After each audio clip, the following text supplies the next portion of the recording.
Welcome back to another episode of the Weighing Room, brought to you by the Winners Enclosure. And we are looking this week at the Boxing Day card, one of the best cards of the year, in my opinion. We're going to be going through Kempton, obviously with the King George, Leopardstown, and finishing with Limerick. Some brilliant races, some competitive racing. We did quite well between us last week on the tipping side, so hopefully we can do the same again with some big names to look forward to. Hannah, I think you're going to kick us off with Kempton. I am, and I'm really excited because I'm going to be there this Sunday. I've always wanted to go, so I'm really looking forward to it. Do you know, today, because it's technically Christmas week, I was going to wear something Christmassy, and I forgot. So never mind, I could put my antlers on. But anyway, we're going to kick off, like Frankie said, with the 5-2, 13.55 at Kempton. The Quarto start and obviously chase. So I am going with Brave Man's Game. The Winners Enclosure are going with Ahoy Senor. So it's a bit of a tricky one, this one. I'm sure everyone will agree. It's a bit of a head and heart situation, but these two are going to meet again. They last met at Aintree on the 9th of April, where Ahoy Senor beat Brave Man's Game in the hurdle at 17 lengths in the Septum Novices hurdle. So they're going to go again, and it's going to be exciting to see what happens. But I think we're going to have a bit of a flip around this time, and I do think Brave Man's Game will do it. I mean, there's so much to say about Brave Man's Game, but all good things, because he's a very impressive horse. 2 wins since his chasing campaign began. We had the chasing debut, Newton Abbott, absolutely brilliant, and then we saw him again, and he had another impressive win. I mean, it was only a 4-field race, but still, what a brilliant horse. So I tipped him last time. He's a great horse, and I just can't not, because I think I do want to stick with my guns, and I did and ah about it a long time, but yeah, I'm just talking myself into picking him still. So yeah, I'm gonna go with my head, and I'm gonna go with Brave Man's Game. I think as well, Ahoy Senor coming all the way from the north, the trip would be amazing for him to win as well, especially for Christmas. What a nice Christmas present that would be. But yes, I'm going to go with Brave Man's Game. What about you, Frankie? I dipped out of connection there slightly, but I know that you're going with Brave Man's Game, and I know that the Winners Enclosure are going with Ahoy Senor. That is really the battle, isn't it, at the top of the market? Brave Man's about 8-13, Ahoy Senor 5-4. I'm siding with the Winners Enclosure, not yourself this week, Hannah. And I'm going for Ahoy Senor. I think this is, well, I mean, they're both very exciting novices. Ahoy Senor, when it went over 2 miles and unseated the rider, I thought it was going best of all. And it just didn't quite like it when they quickened. And then you get to see it to its full effect over, I think, 2 miles 7. They went round Newbury, and it was so impressive there. I think it's got quite a high cruise speed, and will just keep going and going and going. So it won't go into any sort of a sprint over 3 miles. And if this horse can run from the front like it did at Newbury and dictate the pace, I think it could have Brave Man's Game in a little bit of trouble, maybe turning for home, because it does travel and go at a good gallop. And if it can keep going for 3 miles, I think, I don't think it'll be caught. So Ahoy Senor for me to beat Brave Man's Game, the popular Paul Nicholls horse. I think one to note as well, so Kempton is a right-handed track, and Ahoy Senor is yet to win on a right-handed track, but this week could be the one. So then we move on to the next race at Kempton, which is the 2:30, the Ladbrokes Christmas Hurdle. Oh, it's Christmassy. So another exciting clash. The Winners Enclosure are going for Epatante, and I'm going for Not So Sleepy. We've already seen these two have that almighty clash on the Fighting Fifth hurdle. So it's going to be a great one, but I am going with Not So Sleepy. Very keen horse, especially when I watched back actually at that race. He did look very keen, but I think he could do it. And also I was reading that Hughie Morrison said he's hoping for a wet Christmas for this horse to do really well. And actually looking at the forecast, we're going to have a wet Christmas. Not what we want, but never mind, for this horse we do. Well, for me anyway. So yeah, I think, well, if it does stay to rain, I think it'll be fine. Obviously if it's dry, Epatante's she's going to be a hard one to beat with the speed, but also in the mix, you've got some other great horses, which is going to be fantastic to see. You've got Alan King's Tritonic, Soaring Glories in there. Goshen. I thought you'd be going for Goshen, Frankie. I've given up. I don't think it's been declared. Is it not? I don't think it's been declared. Well, that would be why. I've given up hope on Goshen. You won't see me tip it or back it again. The end of an era. But Everton, she won this race in 2019, impressive win, beating last year's winner Silver Streak. So, it'd be nice to see her again, but I am going with Not So Sleepy for this one. Frankie, what about you? I am going with Epperton. It's a little bit short 8-11, considering it was a dead heat and you've got Not So Sleepy priced at 11-4. You could argue that they've been a bit harsh on the pricings, but as always on this podcast, we're trying to find winners, not prices. So I have to go with Epperton. The ground's down as good at the moment, but like you said, I think forecast says that it will, inevitably it will rain. But I just think the classier horse and maybe needed that run last time out, and it's not the strongest of races, to be honest, for a Christmas hurdle. And Epperton, the form that she's shown over the years and the class that she's shown will probably, or I hope, will shine through. Triton is an interesting one. It's been going to handicaps, and Adrian Heskin was very quick to say that he's always thought this horse was a lot better, or it is a lot better than what it's shown in racing until winning at the weekend. So quite interesting, but again, I don't think it's the strongest Christmas hurdles, and hopefully Epperton can win it again. Well, now we move on to the big one, the 5-3, the King George V Chase. I'm so excited for this. I am going with Frodon. The winners' enclosure are going with Milano Indo. Paul Nicholls said that, it's a bit of an insult, the price at the moment for Frodon and Bryony. And do you know what? I was quite surprised as well. So currently, I think it's about 9-2 now. Definitely think this horse is overlooked, and I was very surprised. But I said this before, I think when Frodon ran at Down Royal, that, the relationship that Bryony has with this horse, it makes all the difference as well. Because, sometimes if you've got your jockey that's never ridden the horse, you don't know the horse, but she knows this horse really well. So I think that makes all the difference. So, Frodon, well, they absolutely love this horse. Won at Down Royal on the 30th of October in the Champion Chase. End of last season had the winner beating Mr. Fisher. But, I'm really excited to see Frodon. I know we've got some other great ones in her. I'm really looking forward to this race. You've got Milano Indo, your Cheltenham winner. I think he's more of a Cheltenham horse rather than Kempton. You've got Chantry House for Nicky Henderson, your Grade 1 winner at Marshalls Novel Chase at Cheltenham. Makes his Kempton debut. But he's a very progressive horse, so I think that's going to be the one to beat Frodon. But, and you've got Clanders Obo in there, your 2019 and 2018 winner, knows the track very well. If you look at the record, he hasn't won a race after a big break, so this will be the first time out for this horse on his seasonal debut. I think he needs a run. So I was quite shocked to see that this is the first run for this horse. He's got his second and placed, but I think he needs a run. So that ruled him out for me. But yes, that is my pick. I am going with Frodon and Bryony for the King George. Likewise, I couldn't not. And I agree with Paul Nicholls. It is, I don't know how they've priced it up.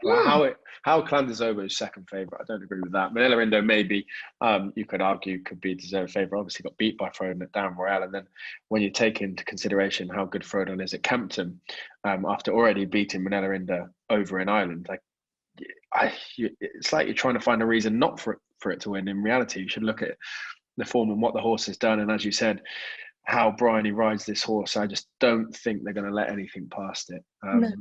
The only interesting one, I wasn't brave enough to have this as my selection, but Asterion Furlong going over further, I think that's really, really interesting. It's a quirky horse. It doesn't jump well enough really to win a staying chase like this. But I think it would have beat Allaho in that champion chase over in Ireland recently. And they were going a lot quicker than these horses will. And if it likes the extra distance and it can keep going and it can stay stood up because it has a habit of falling, I think Asterion Furlong is an interesting bet. I just wasn't brave enough to have it as my selection over Frodon. Frodon is tried and tested, and I'd love to see that horse and Bryony Frost win. I think it's a good bet as well. So now we go over the water, and it's over to you, Frankie. We're heading to Leopardstown. We are, and we are starting with the 110 Knight Frank Juvenile Hurdle. And the winners enclosure selection is Phil Dorr for Gordon Elliott. The same for myself. I think this could be a Triumph Hurdle winner. I hope it is because I've backed it anti-post. And I keep saying it's a Triumph Hurdle winner. It took the same route as last year's Triumph Hurdle winner. Gordon brought it over from France. It won the same race. It's heading to the same races. It's got great form. It's already beaten Luna Power, another strong horse in this race. I think we haven't seen the best of it yet. It should improve again, and this will set it up for Cheltenham. So yeah, Phil Dorr. I think this is a strong bet at Leopardstown. Well, I am going for a Gordon Elliott horse. I've got two horses that I'm picking with him, but for this one I'm going with Britska. It won at Fairy House on the 11th of December, and I quite like this horse. I mean, I don't think you can go wrong with the Gordon Elliott horse. I think he's got a very strong yard. It's going to be hard to beat the winners enclosure pick. Is that the one you're going for? Phil Dorr, did you say? Yeah. Out there, sorry. So I think that's going to definitely be the one to beat. But I just thought I'd go for something different because we like a bit of different. Like you said, already had those 2 wins under its belt. But yes, my pick is going to be Britska. Interesting to see how it goes. And I think there's more to come from this horse. So that's my pick for this one. Can you get a price on any of these? No, I think it's just starting. Yeah, just starting price. Yeah. Next up, we are going to the 220, the novice chase with Fernie Hollow topping the market at around 5 to 6. And this is the winners enclosures selection and also my own, an exciting horse. Obviously, it picked up an injury after its bumper winner. But if you go back to that bumper form, I mean, it's beaten Appreciate It, who is now a champion hurdle horse after Mullins has said it's probably not going to go to the Arkle, but I think it was an Arkle favourite as well. You've got form behind Bob Ollinger, who is now our Marsh favourite over hurdles, beating Bob Ollinger, and then it's come out chasing for the first time. And although it didn't jump impeccably, it always did enough, and the quicker they got, the better it went, and the horse was always in control, I think, of that race. And I think going into a stronger race now, we'll see the best of Fernie Hollow. It's had that 1 run chasing. It's got a little bit more racing experience under its belt, and coming into a hotter race where they go a little bit faster, and hopefully it does get tested, I think we'll really see the best of this horse. So I am going with the same as you guys. I'm going with Fernie Hollow. Like you said, he's beaten Bob Ollinger and Appreciate It. He's one of the team's best new talents, and it's hard not to get excited about all the new horses. And I know a lot of people say, but you have to wait. Well, we like to get excited. Looked great on his chasing debut at Punchestown, beating Course Sublime, like you said, by 4 lengths. Plenty to come from Fernie Hollow, I think, and like I said, I even put in big bold letters, let's get excited. It is exciting. I do think he'll continue some wins and will be a very, very good horse. Sublime is no mug either. It's a grade 1 horse. You know what I mean? And Fernie Hollow made that look. Although I think got headed by Course Sublime, it quickly came back in front, and it did make it look pretty easy, I thought. Yeah, so that's what I mean. There's going to be more to come and lots more to see. And with already that 1 win under its belt this season, it's going to be great to see. So yes, I am going with both of you, and I'm going with Fernie Hollow as well. Fernie Hollow, that's our selection. Right, we are done at Leopardstown, and we are heading over 1 more race for Boxing Day to Limerick. To finish up, we are looking at the 240 at Limerick, the Faheen Novice Chase. What a legend that horse is, and another grade 1 and another exciting one for us to look at. The winners enclosure selection is Farouk Dalen, a tricky name there, and again for myself, that's going to be my selection, and I think also Hannah's as well. So maybe we can finish on a high and with a winner in this race. I think this horse is going to improve for its last run. I mean, you're going against some good chasing horses. Obviously, it's a novice chase, so not every horse has a boatload of experience, but this is only gone over fences once, with pretty strong form with Blue Sari and Ashdale Bob in behind. Ashdale Bob previously running in a race with Bob Ollinger, Bacardi, some real strong Grade 1 horses there. So I think that form of its only chase start holds strong, and provided it can kick on from that and improve again, I think this could be the bet. Farouk Delem. So I am going, like you said, with How are you going to say it? Farouk Daline. Now, because it's French, do we think it's a bit of a French accent on there? We already debuted our French accents last week, so I'm going to go with Farouk Daline. Yes, this is my second. Daline, yeah. Daline. The second Gordon horse I'm going with. It's 6-year-olds. We've got plenty more to see, hopefully, and from this race, there's a lot of Cheltenham success going forward, so we could have some nice things to look forward to. But yes, I'm going for this French horse as well. It's won at this distance before. Already had that impressive win. Well, actually, no, it didn't actually win by very much. I had that up. I'm thinking of the other horse. Yeah, it was only by 3/4 of a length. It won by, beating Blue Sari. So yeah, another exciting horse. In capital letters, I should put exciting.